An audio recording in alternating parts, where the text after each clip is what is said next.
I'm Peggy Cameron. I'm a resident of Halifax. I live in a flat north of the Common. And just to credentialize myself a little bit, because I'm not sure that you are understanding what my expertise is, I've been a researcher in climate for about the past 20 to 25 years. I'm also a renewable energy developer, and I'm a vice president of an energy company, wind energy company, that I developed along with my partner.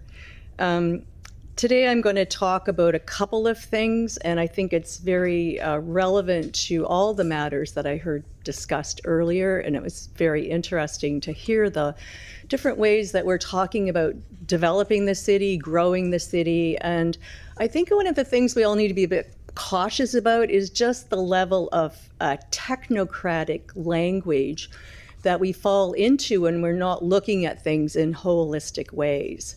So in 2020, my COVID project was I hired an engineering firm from Toronto to look at what was the impact of demolitions and construction on climate.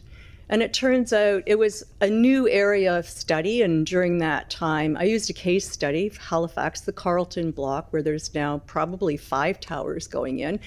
And there was a loss of about 110 to 114 affordable housing units.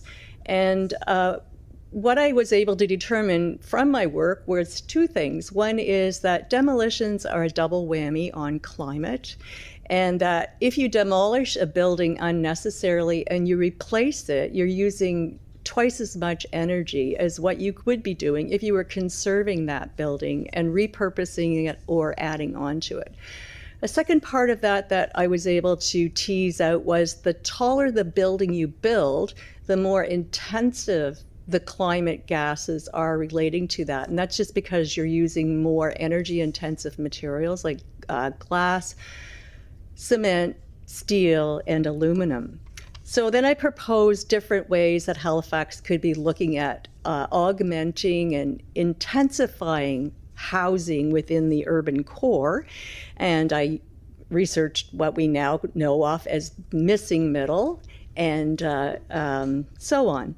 What I also teased out was the history of demolitions in Halifax and what the impact that has been on not just the fabric of the urban built environment, but on who gets to live here. So going back to the early 60s, as part of an HRM plan, the city decided to do urban renewal in the Cogswell district, and that led to about 2,600 buildings being demolished. And we have no record of how many people were displaced during that. That was also shortly after that we had the demolition at Africville, and then my report traced what was going on in this century. So from 2020 till 2003 to 2020, Halifax issued about 2,600 demolition permits. And again, we don't know the unit count, so we don't know the numbers of people that were displaced. So this all brings me to the disconnect that we're facing when we're looking at what's going on with the Robie Street widening. There's no data to support the widening. There is no transit delay in the area that's most impacted between Kennard and North Street. You're looking at buying and have bought many buildings to demolish, which has an estimated 70 affordable housing units. The best and most economical way to get affordable housing is to retain existing affordable housing. No city in this time should be looking at spending $200 million to unnecessarily widen Robie Street to make it a uniform width. Doing that and calling it bus rapid transit is not a plan.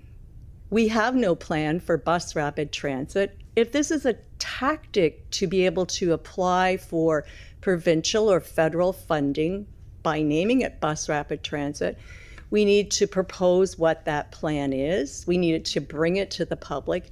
And in the meantime, because it's all future-based, you need to hear the residents throughout HRM who are totally opposed to this expenditure.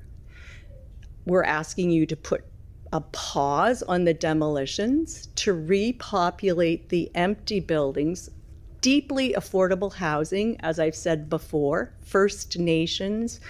This city, you own a 7-unit First Nations building that's entirely newly renovated, that's been sitting empty for a year in a time when over 20% of homeless people in Halifax are First Nations.